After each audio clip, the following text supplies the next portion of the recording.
Alrighty, we are live. Hello, everybody. My name is Gabby. I am our Community Education and Outreach Coordinator here at Legal Aid. With us today, we have Lainey Harris, who's going to be talking to us about SNAP 101. Specifically, we're going to be talking about how to apply for food stamps, how to maximize your benefits and recertify, and knowing your rights with DSS. If you're unfamiliar with our Listen and Learn presentations, what's going to happen is Lainey is going to go through a brief PowerPoint presentation, again, talking to you about the ins and outs of SNAP benefits. And then at the end, we will have a chance for a question and answer session. In that Q&A session, if you're viewing on Zoom, you can put your questions into the Q&A box towards the bottom left-hand side of your screen. And if you're viewing on Facebook, you can put them into the comment section below the video or to the right of the video, depending on the device you are listening in from. Do keep in mind that this is a public forum and anybody can see the questions that you ask. So do keep that in mind and keep your questions as general as possible. We won't be able to give any sort of specific legal advice in this format, but we will do our best to help when and where we can. Again, the questions can go into the comment section on Facebook or the Q&A box on Zoom. But without further ado, I'm going to pass it over to Lainey to get us started. Thanks, Gabby, and thank you everyone for joining us today. Let's just dive right in.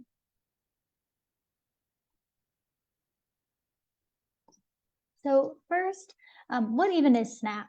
SNAP stands for Supplemental Nutrition and Assistance Program. It's also known as Food and Nutrition Services, FNS benefits, or food stamps. If you've heard any of those different phrases before, it all means the same thing. And SNAP is a program that provides low-income households with money each month that they can use to help them purchase food.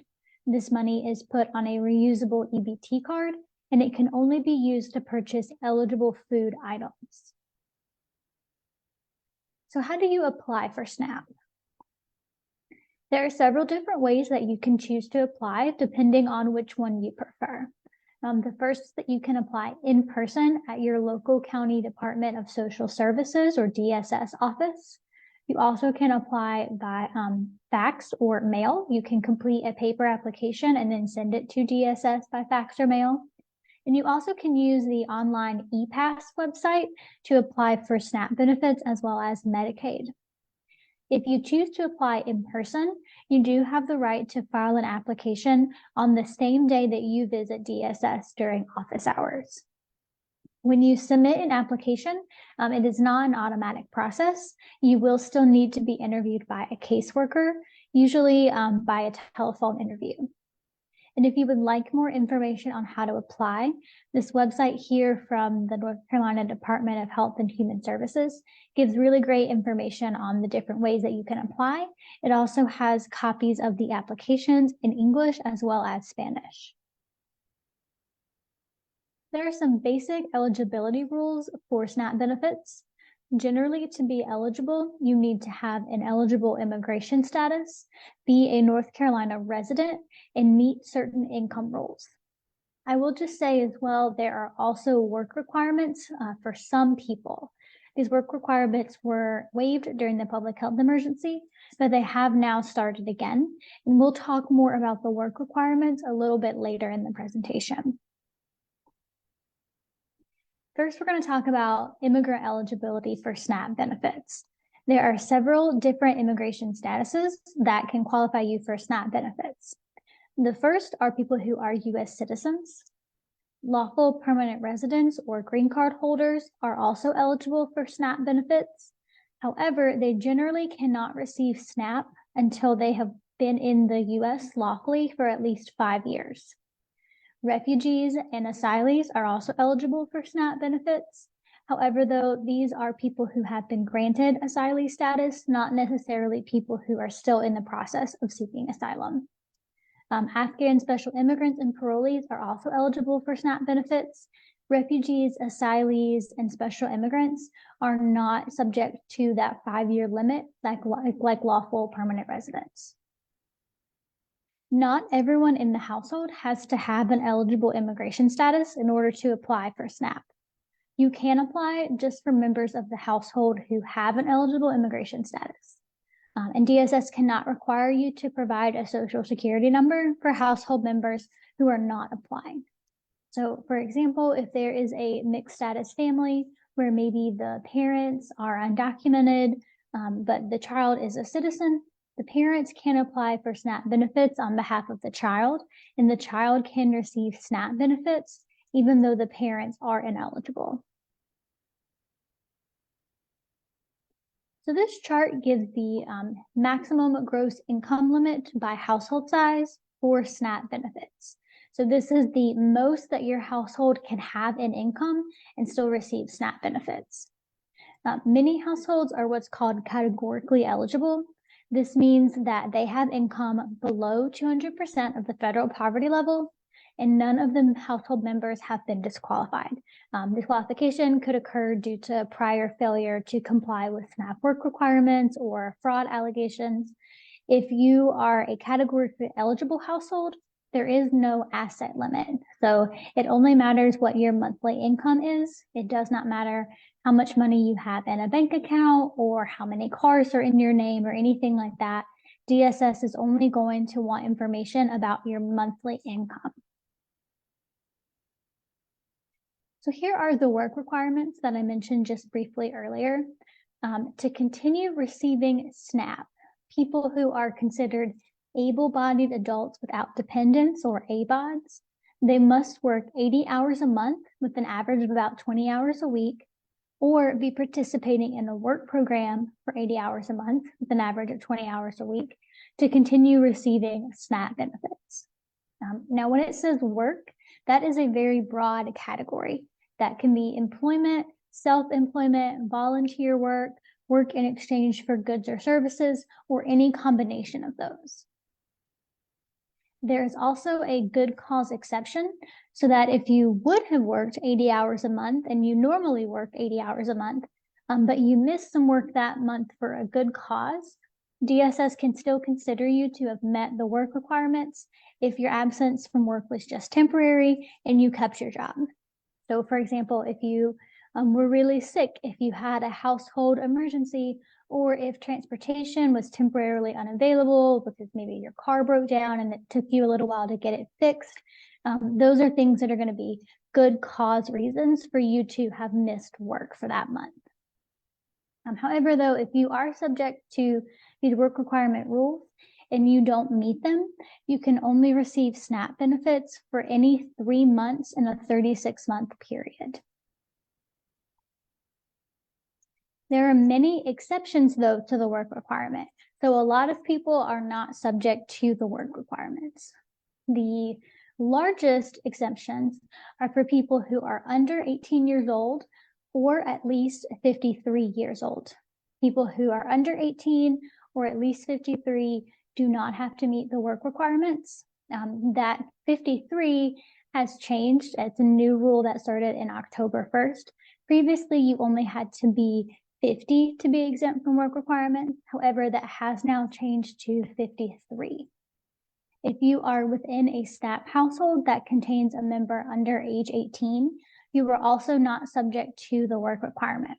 And you don't have to have a relationship with that member under age 18. They don't have to be your child for you to be exempt. It just matters that they are in the household. So for example, let's assume there's a family of 4, 2 parents in their 40s, 1 child who is 19, 1 child who is 16.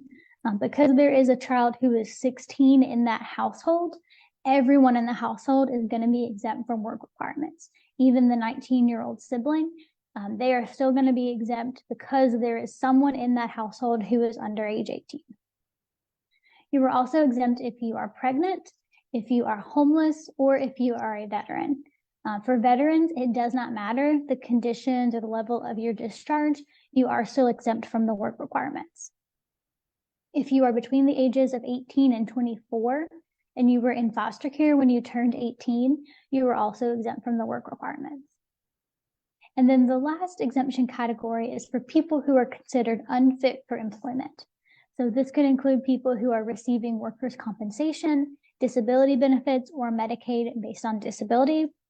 Also, people who have been medically certified in a doctor's note as being unfit for employment, even if it's just temporarily unfit for employment. People who are unable to work due to an alcohol or drug addiction. Students, at least half-time students, but there are some other rules that apply for college students. And then lastly, a catch-all category for anyone who is obviously unfit for work based on the caseworker's observation or judgment. So if you are an able-bodied adult without dependents, it's very important for you to report your work activity to DSS. If not, you could lose SNAP benefits that you are eligible for because they don't realize that you're working and you meet the requirements. You also should report to DSS if you believe that you meet one of those exemptions we just discussed. And I always want to remind people, don't assume that DSS already has your correct and updated information in your file. Most recertifications are every 6 months, and a lot can change within that 6-month time period. So have you moved? Has your phone number changed? If so, and if you haven't told DSS, you might miss important information from them. And then as far as the work requirements, have you recently started work? Have your work hours changed? Or are you now living with a minor child, receiving disability benefits, unemployment benefits, or pregnant? All of those reasons that you could now meet an exemption that maybe you didn't meet the last time you reported information to DSS, you definitely need to let them know so that they can update your SNAP file. Our next topic is maximizing your SNAP benefits. So this chart shows the maximum benefit amount that is allowed based on your household size. Not everyone is going to get that maximum benefit amount. Your county DSS will determine your household's monthly SNAP benefit level based on your income, household size, and expenses. And when I say household, I mean people who live together and buy or cook food together. So if people are just simply roommates who live together but buy or cook their food separately, they're going to be separate households for SNAP purposes. However, though there are some exceptions to that, such as for people who live together and have a child in common, even if they are just roommates, because they live together and have a child in common, they have to be one household. When DSS calculates your monthly benefit levels, in general, higher monthly income means that your household will get less SNAP benefits. However, though, if you have higher monthly expenses, you could be eligible for more SNAP benefits. Expense verifications. There are two different types of verifications that DSS will ask for. One is required and one is recommended. Required verifications have to be provided to determine your eligibility for SNAP benefits. If you do not provide them, DSS will not process your application. However, though, recommended verifications are just optional and they're used to determine your benefit levels. It's in your best interest to provide the recommended verifications so that you make sure that you get all the SNAP benefits that you're entitled to. Some examples of required verifications would be identity, citizenship or immigration status, household size and composition, social security number, again, though, just for those applying, and proof of income. Recommended verifications are usually expense documentation. So utility expenses, mortgage or rental cost, property taxes and insurance if you own your home, medical expenses for people who are elderly or disabled, legally obligated child support payments that you make for a child not in your household, and childcare expenses such as daycare or summer camp. Legal Aid has a free and easy to use calculator available on our website. It'll ask you some simple questions. You can put in your information about your income and your expenses, and it will give you an estimate of, first of all, whether you could be eligible for SNAP benefits. Secondly, if you are eligible, what your benefit amount could be. And disclaimer always, this is not the official calculator. It's not the official number of what you are entitled to. It's meant just to give people an idea of what they could be entitled to, and it gives some explanation on how DSS arrives at their numbers. And this calculator is available in both English and Spanish. One more point that I wanted to flag for everyone is the danger of EBT skimming. It's something we all should be very aware of because it is becoming, unfortunately, more and more common. So since December of 2022, we know that over 2 million in SNAP benefits have been stolen just from North Carolina households. And skimming happens when scammers will put special devices on registers or self-checkouts at grocery stores so that when you swipe your EBT card, your transaction goes through like normal, but it also copies your card information. And then the scammers can then use your card information to make fraudulent purchases and wipe all of the remaining benefits from your card. Many people have no idea this has even happened until all of their benefits, unfortunately, are gone. So if that happens to you, and if your SNAP benefits are stolen through skimming, you can ask DSS to have your benefits replaced. And there's a process to do that in which you complete and sign an affidavit and give it to your county DSS within 30 days of when you become aware of that your benefits have been stolen. The affidavit, there's a copy that can be found here at the DHHS website. You can fill it out. You can submit it to DSS by mail, in person, fax, or email. It also can be completed over the phone. If you want to call DSS and report what has happened, they can walk you through the process on the phone to fill out this affidavit. You do not have to complete a police report to submit an affidavit to have your benefits replaced. You can still report it to the police, but you don't have to if that's not something that you want to do.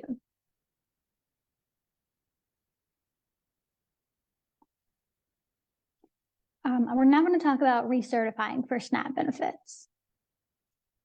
So like I said before, most SNAP households need to recertify every 6 months.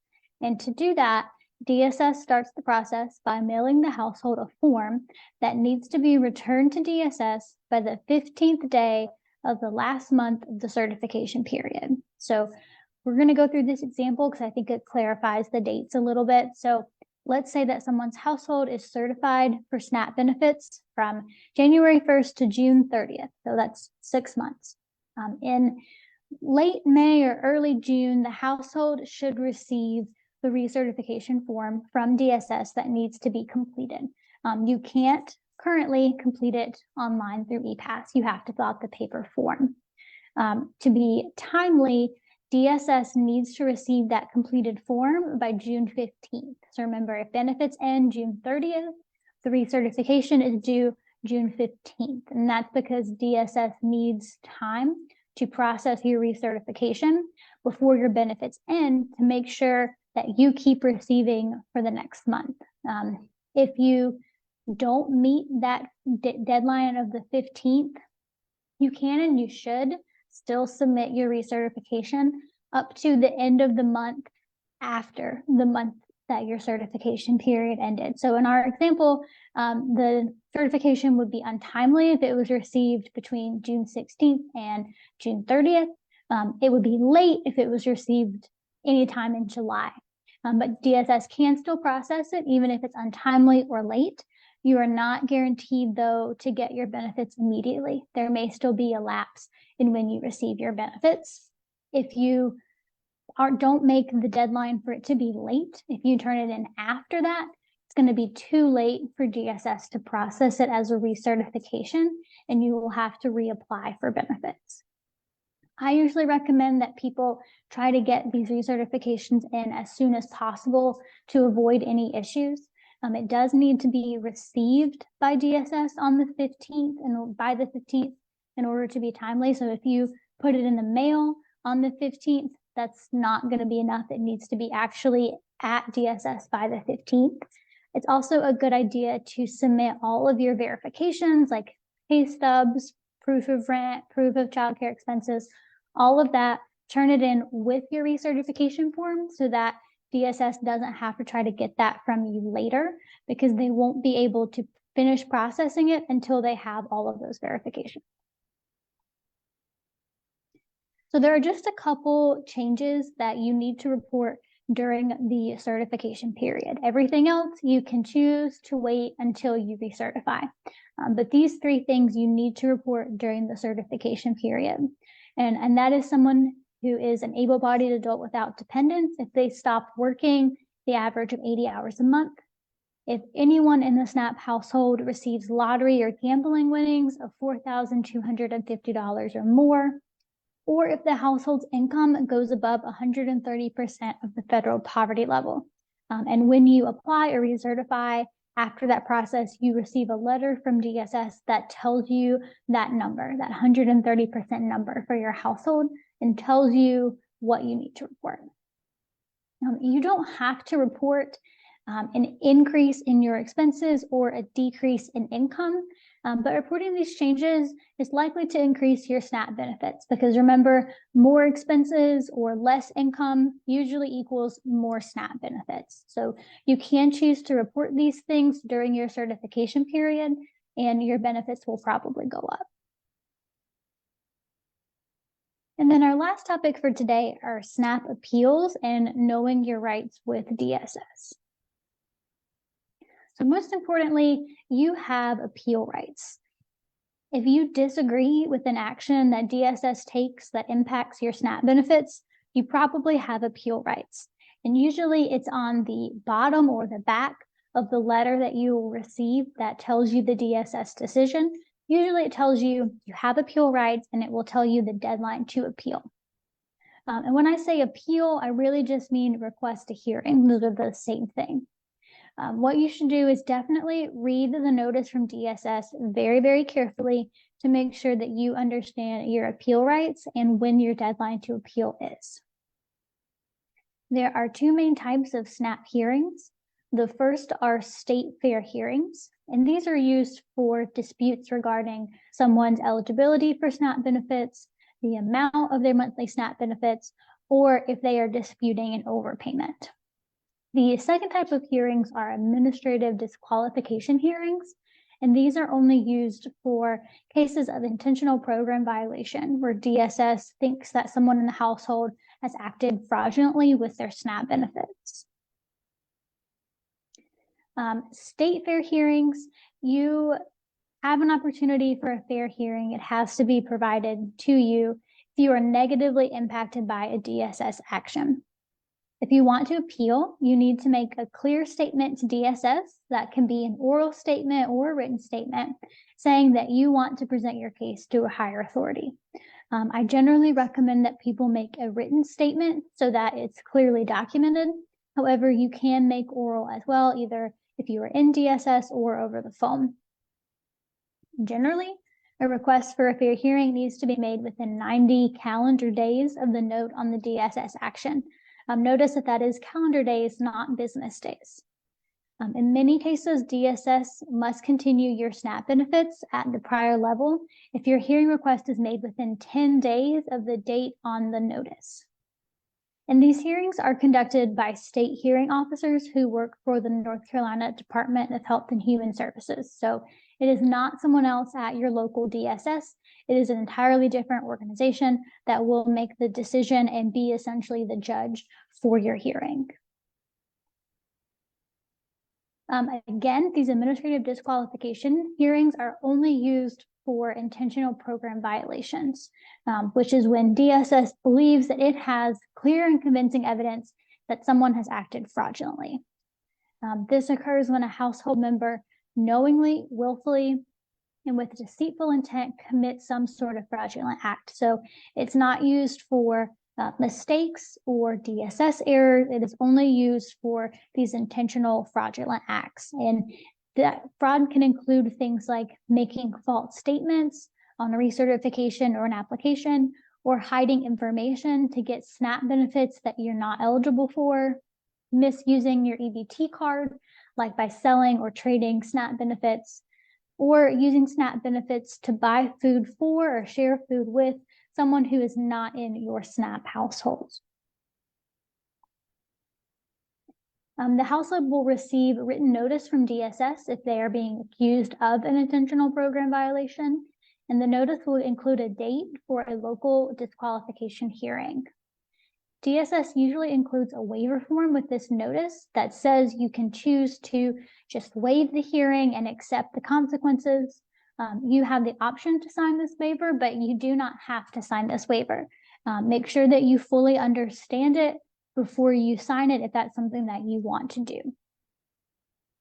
If you do not sign the waiver and choose to have a hearing, the hearing officer is going to be someone else at DSS who has not been previously involved in your case.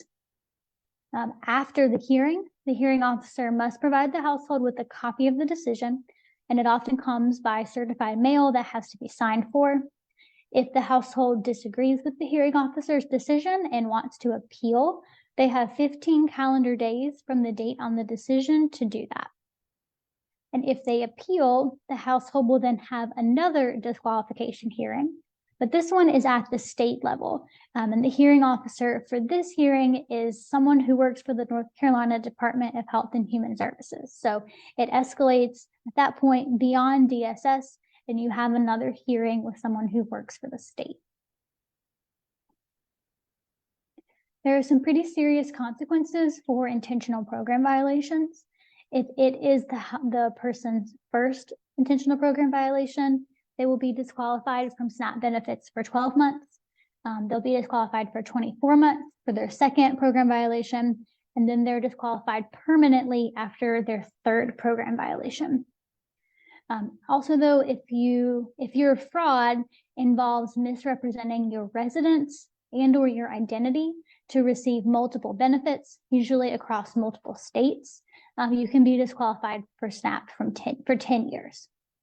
However, the disqualification only applies to the person in the household who did the fraudulent act. So other people in the household can still receive SNAP benefits. So for example, if a household is composed of a mother and her children, if the mother commits some sort of program violation and gets a disqualification, the children can still receive SNAP benefits even if mom is disqualified.